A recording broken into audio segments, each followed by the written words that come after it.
اهلا بك يا عزيزي الكينج، ورجعت لك تاني يا زميلي بتكمله القصه المصريه. لو ما كنت شفت الفيديوهات اللي فاتت فصدقني فايتك نص عمرك من التسليه. اما بقى الفيديو ده فهو باختصار كده حاجه ملحميه، اثاره، اكشن، مغامره عالميه. مش هكتر عليك ابو الصحاب لان كده اللفيديو من اوله خراب، فكل اللي عليك تتاكد انك مشترك في القناه وتجهز ثبت فشارك واستعد للقصه.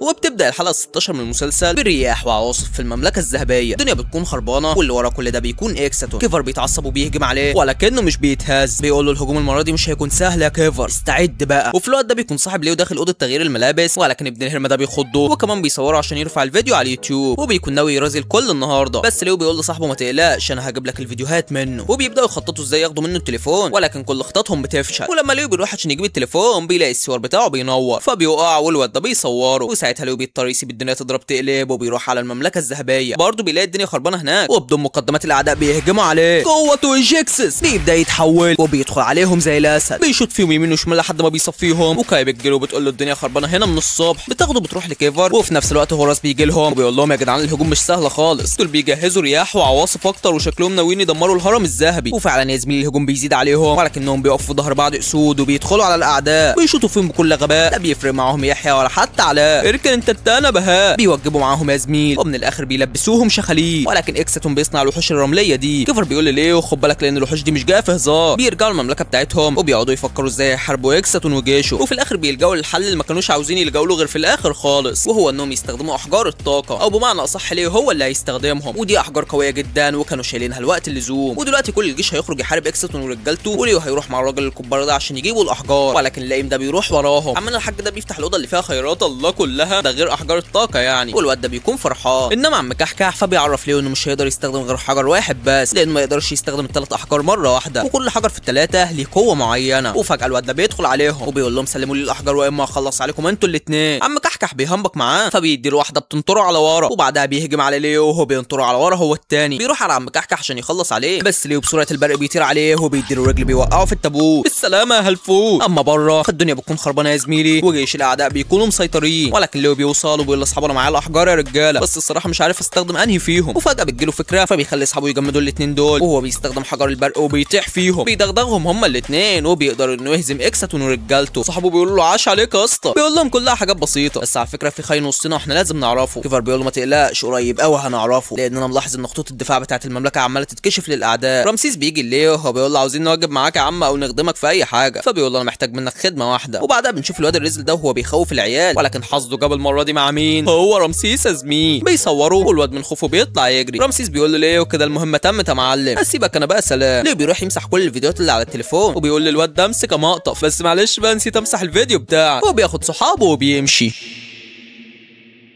وتاني يوم الشخص ده بيجي لاكساتون وبيقول له انا جايب لك حاجه انت كنت بتدور عليها من بدري يا ريس، وبيوري له اخر قطعه من قطع الدرع بتاع شو. اكساتون بيفرح وبيجيب الجسم بتاع شو اللي رجالته مجمعينه، بيحط فيه القطعه الاخيره، هو بيقدر انه يرجعه للحياه تاني، بس المره دي بقى شو بيكون تحت سيطرته وهينجبر انه يسمع كلامه. اما ليو فبيكون واقف مع نفسه بيفكر ازاي هيروح للبنت اللي بيحبها ويعزمها على الغداء. وفجاه صاحبه بيجي له وبيقول له مش تبارك لي يا اسطى، المدرب خلاني الحارس الشخصي بتاع عربيته. ليو مش بيركز معاه لان السوار بتاعه بيدي انذارات، بيبص فوقه وهو بيشوف النوبي في المكان، فبيقول لصاحبه استخبى يلا بسرعه، بص انا عاوزك تمشي من هنا دلوقتي. وفعلا صاحبه بيمشي وليو بيطلع على السطح الانوبي وبيقول له يا ابني انت ما بتحرمش، مش كل مره بتيجي العالم بتاعي بديك على عينك برضه. الواد بيهجم عليه بس تهجم على مين يا غلبان، ده اللي قدامك مخه تعبان. الاتنين بيمسكوا في بعض وبيقعوا من فوق. النوبي بيمسك عربيه المدرب وبيقول له استعد لاني هدغدغ بالعربيه دي، ولكنه بيحدف على الحجر من بتوعه وبيرجعه تاني عالم ايجيكسس، وبعدها بياخد الحجر، ولكن للاسف بتكون عربيه المدرب راحت عالم ايجيكسس مع النوبي. لا والمشكله الاكبر بقى ان في واحد من صحاب ليو كان قاعد في شنطه العربيه وبيلعب بتليفونه. ليو بيقول ما هو يوم اسود انا عارف، وبياخدها طيران في الصحراء عشان يدور على صاحبه. بيلاقي العربيه واول ما بيفتح الشنطه بيلاقي صاحبه قاعد بيلعب ومش حاسس باي حاجه، وفجاه الاثنين دول بيحضروا قوته ايجيكسس. العالمي بيبدا يتحول، وقبل ما يعمل اي حاجه بيحضر الوحش اللي ما بيريحش شو بيكون داخل والغضب مالي عينيه. واكساتون بيقول لليو الواد مستحلف لك يا جدع من بعد اللي عملته فيه، ودلوقتي اجهز لانه هيدمرك. شو بيهجم على ليو ومن اول ضربه بيطيره. ليو بيكون خايف على صاحبه اللي في العربيه فبينقل العربيه على المدرسه، ولكنها بتنزل في المكان الغلط. الله يخرب بيتك يا ليو. المهم انه بيكون واقف قصاد شو، ولكن الواد بيغفله وبيجي من وراه وبيدمج بين جسمه وجسم ليو، ودي كارثه في حد ذاتها لان بكده شو بقى متحكم فيه وفي نفس الوقت واخد قوته. وطبعا اللي بيحصل ده بيفرح اكستون لانه هيخلي ليو بنفسه يدمر المملكه الذهبيه. وبالفعل شو بياخد ليو بيروح على المملكه الذهبيه وكايا بتكون هتهاجمه، ولكن ليو بيقول لا استنى يا بت انا جواه. كايا بتنصدم ومش بترضى تكلمه، ولكن الواد بيدخل عليها بواحده بيردمها. اكستون بيحضر وبيقول له عاش عليه يلا خش على اللي بعديها. وفعلا الواد بيدخل على المملكه من جوه وبيبدا يدمر في كل حاجه. ابس بيحضر وهورس كمان بيحضر، ولكن شو بيخلع القناع عشان يعرفهم ان صاحبهم جواه وبيقدر انه يهاجمهم لانه عارف ان محدش فيهم هيقدر يهاجمه، وده طبعا خوفا على صاحبهم. كيفر كمان بيحضر في المكان ولكن شو بيضربه. اكستون بيوصل وبيقول لكيفر ايه رايك يا معلم، انا خطط الشريره ما بتخلصش يلا وانت يا شو يلا عشان نمشي. وبعدها بيرجع على مملكته وبيبدا يتكلم عليه وبيقول له انضم لي واما هدمرك انت وكل اللي بيحبوه. فبيقول له انا استحاله اخون شعب المملكه الذهبيه. بيحاول انه يسيطر على نفسه وبالفعل بيقدر انه يعمل كده وبيهرب من المكان. اكستون بيتعصب وفي الوقت ده المساعد بتاعه بيجي له وبيقول له جيش المملكه الذهبيه داخلين علينا يا ريس. انما ليو فبياخد شو عند ابو الهول والاهرامات اللي معمولين بطريقه زباله في المسلسل ده بصراحه. المهم ان شو بيكون فرحان لانه اتحرر من سيطره اكستون، وفي الوقت ده ليو بيقدر يخرج من جواه والاتنين بيبداوا يضربوا في بعض. ليو بيطير على شو وبيقول له خد يا، بيبعتوا على ابو الهول وبيطلع يفخم عليه، لكن الواد بيجهز كل قوته عشان يدمر المكان باللي فيه. ليو بيبص على الناس وبيقول له شو خلاص يا عم انا مستسلم. بيفتح بوابه لعالم ايجيكسس وبيخلع السوار من ايده، بيقول له امسك يا عم. الواد بياخد السوار وبعدها بيدخل البوابه. ليو بيقول له شربتها كروديا عين راح معايا يالا، بيدوس على العين وساعتها السوار بينفجر وبيدمر شو. ليو بياخد السوار وبيقول يلا بينا على المعركه الثانيه. اما المعركه الثانيه فبامانه بتكون خربانه. اجزاء شو بتوصل عندهم ورغم ان اكستون بيتعصب ولكن بيفرح لانه افتكر ليو مات، بس ليو بيقول له مين ده اللي يموت يا غلبان، اجهز بقى للي هيجرى لك يا عدنان. فبيقول لهم بوعدكم انها ما خلصتش. بيسيبهم وبيمشي وليو بيروح لكيفر وبيقول له ما تقلقش يا ريس، اكستون مش هيقدر يجمع قطع شو تاني لان باقي القطع في العالم بتاعي، يبقى يوريني بقى هيجيبها ازاي. وبعدها بيسيبهم وبيرجع العالم بتاعه وبيلاقي اصحابه متشعلقين في العربيه وبيلحقوها قبل ما تقع. بيروح يمسك العربيه معاهم ولكنه بيتكعبل وبيوقع صحابه، وساعتها العربيه بتتشقلب من فوق. الله يا جدعان المدرب ده من كتر ما هو صعبان عليا ببقى نفسي اروح ادفع له انا ثمن تصليح العربيه.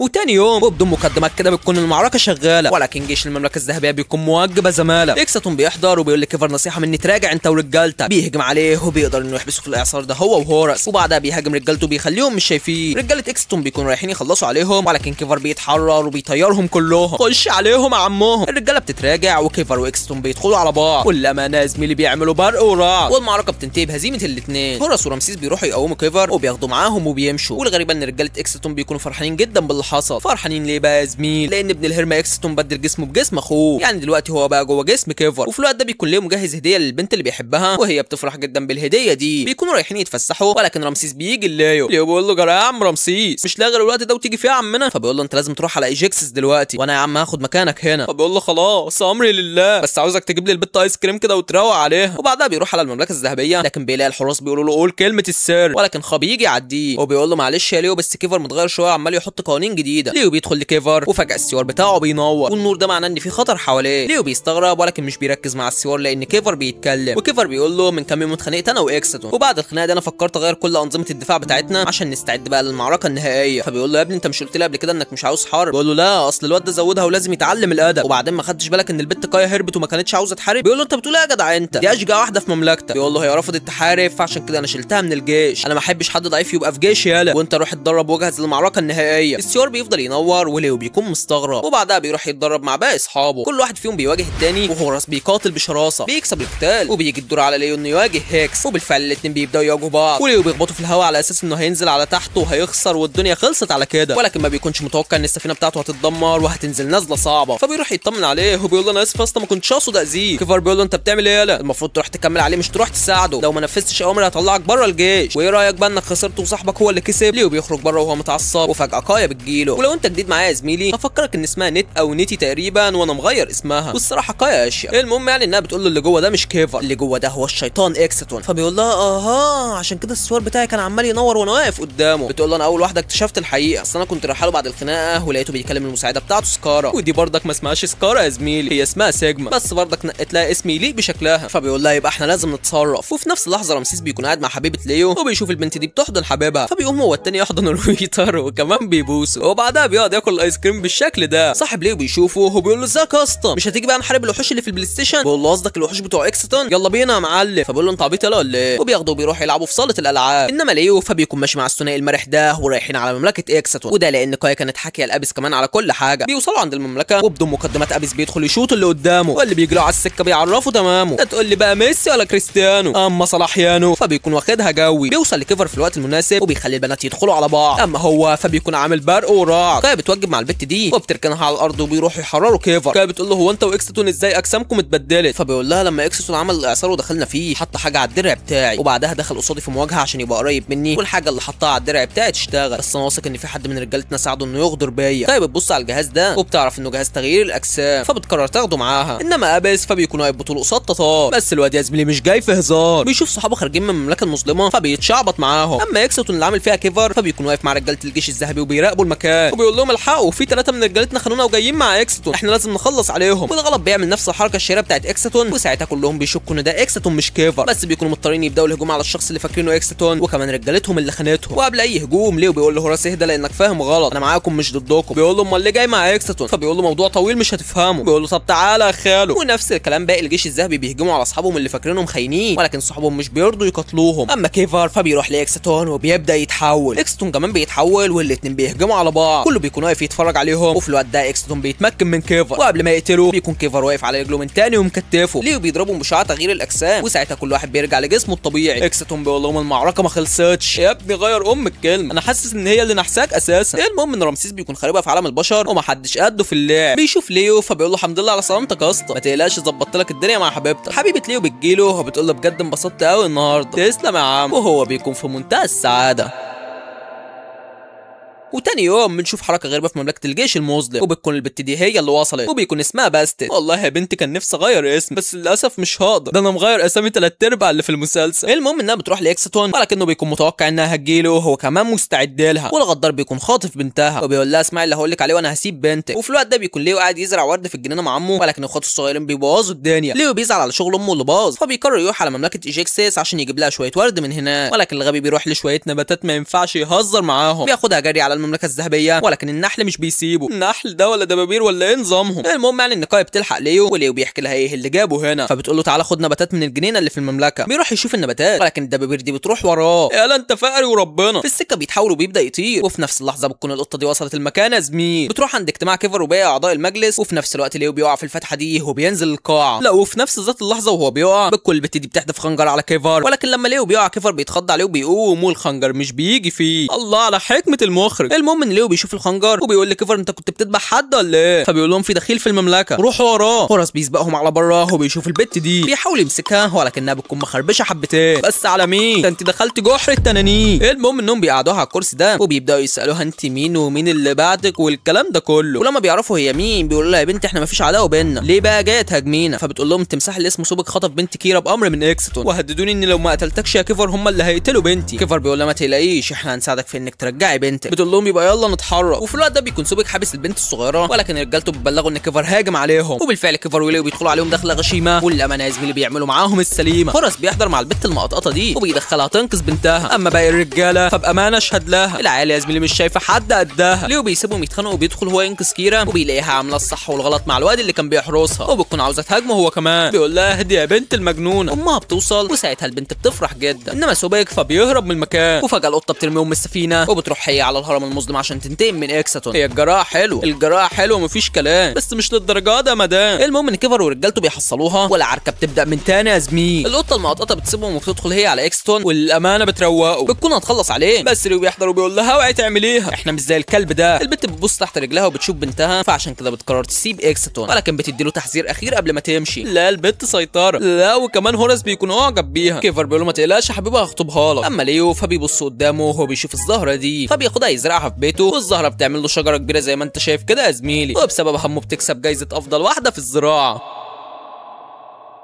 وتاني يوم بنشوف الطيار ده وهو سايق طيارته، ولكن بيبقى في برق ورعد في السماء، وكل ده بيعطل انظمه الطياره. وفجاه البوابه دي بتتفتح له وبتنقله لعالم ايجيكسس، وسبحان الله اول ما بيدخل العالم ده بيقدر يتحكم في الطياره. بكمل اول يا اداره. المهم ان بيحصل انفجار في المنطقه اللي نزل فيها، والوحوش دي بتكون نازله تخبيط في بعض. وفي الوقت ده بيكون ليه بيلعب كره سله، ولكن الواد ده بيجي له وبيقول له هموت واعرف استريد بتحبك ليه. ليه بيقول في باله يمكن عشان انقذتها واحنا في ايجيكسس. ايوه بس ذاكرتها اتمسح، يا رب ما تكونش لسه فاكره اللي حصل. انما المدرب فبيكون قاعد يلمع العربيه الكارو دي، وفجاه في عقرب بينزل عليها بيدرمخها. والله يا جدعان كده كتير، انا بفكر الم له تبرعات في الكومنتات بتاعه الفيديو ده. المهم يعني ان كله بيجري وليو بيدخل على العقرب. الواد بينزل تحت الارض، وليو بيرجع لكيفر وبيحكي له كل حاجه. كيفر بيقول له الظاهر ان في حاجه غريبه بتحصل، لان البوابات بين عالمنا عماله تتفتح على بعض. يعني عندك مثلا في طيارات حدفت في عالمنا النهارده، وبعدها بشويه في عقرب من عالمنا اتحدف عندكم. احنا شاكين ان كل ده بيحصل بسبب عين راع. وفجاه هورس بيدخل عليهم وبيقول لهم احنا حددنا مكان الطياره، وبالفعل بيروح على الطياره بس مش بيلاقوا الكابتن. وساعتها بيعرفوا انه اتقبض عليه من رجاله اكستون، وبالفعل هو ده اللي حصل يا زميل. وبيكون اكستون عايز يعرف منه المكان اللي وقع فيه بالظبط، لان اكيد البوابه اللي نقلته هنا هتكون لسه موجوده، ومن خلال البوابه هيروحوا على عالم البشر وهيدمروه. ده انت عيسى الوزدان اطيب منكم يالا. المهم ان الواد بيخدعهم وبيكون هيهرب، لكن اكستون بيقول له على فين يا حلو؟ الحلو بعد الكشر يالا. بيحضر في المكان الجيش الاسطوري وبينزلوا فيهم تخبيط. ليو بيروح للطيار وبيقول له ما تخافش انا ابن بلدك يا. كيفر بيقول له يلا تعالى معانا، وبالفعل بيمشوا من المكان. بيرجعوا المملكه الذهبيه، والطيار بيقول ليو انت انسان زيي صح؟ فبيقول له اه صح، بس ما تسالنيش انا هنا بعمل ايه لانها قصه طويله. بيدخلوا جوه، والحكيم اللي في المملكه بيقول لليو انا اخترعت البتاع ده عشان تحطه في السيوار بتاعك، وبكده الخل اللي عندك هيتظبط، والبوابات اللي اتفتحت بسبب السيوار هتتقفل، وانت عمنا خد ده وحطه في الخوذه بتاعتك. ليو بيسيبهم وبيرجع على عالم البشر عشان يشوف العقرب فين ويرجعه تاني مكانه، وبيفضل ماشي تحت الارض والبت دي ماسكه في دراعه. وفجاه العقرب بيظهر، ليو بياخدها جري من المكان وبيخلي البت دي تستخبى، وهو بيبدا يتحول. بيدخل على العقرب وبيسويه على الجنبين، وبعدها بياخده وبيختفي. بيرجع تاني على عالم ايجيكسس وبيبص تحته بيلاقي الجيوش طاحنين في بعض. العركه بتبدا، ولكن جيش المملكه الذهبيه بيطحن ما بيعتق، وكله ضرب ما فيش شتيمه. اكستون بيظهر وكيفر بيقول له نصيحه مني استسلم يا اخويا. الطيار بيقول له هو ده اخوك؟ فبيقول له دي قصه طويله ابقى اشرحها لك بعدين. بيقول لهم جرى يا اولاد المتضايقه هو ما حدش فيكم بيحكي قصص قصيره ابدا. المهم ان العركه بتستمر والجيش الذهبي بيطحن ما بيحل. ليو بيرمي العقرب ده على جيش الاعداء وبيخليه يطيح فيهم. بيروح ياخد الكابتن وبيبعته على الطياره بتاعته. الطياره بتنطلق وبيكون وراها سفن الاعداء، ولكن ليو متصدي لاي حد وداخل بغباء. الطيار برضك بيكون واخدها تشحيط شمال في يمين بالطياره، واللي بيشوفه عطلان بيغيروا له الحجاره. هو ده الشغل يا اداره. بيخرج من عالم ايجيكسس، وبكده البوابه اللي دخل منها اتقفلت، وبالنسبه للحرب فهي كمان خلصت. وبعدها بيرجعوا المملكه الذهبيه، وليو بيقول لكيفر تفتكر الطيار ده هيفضح سرنا؟ بيقول له انت عبيط يالا ودي تفوتنا برضك، ما خدتش بالك من الجهاز اللي الحكيم بتاعنا اداهوله؟ اهو الجهاز ده هيمسح ذاكرته بمجرد وصوله للعالم بتاعكم. بيقول له يا ابن اللعيبه. وبالفعل يا زميلي ذاكره الطيار بتكون اتمسحت. اما ليو فبيرجع العالم بتاعه، وبيلاقي البنات بتشجعه لانهم فاكرين العقرب خاف منه فهرب. ربنا يوعدنا بنص حظك يا عم.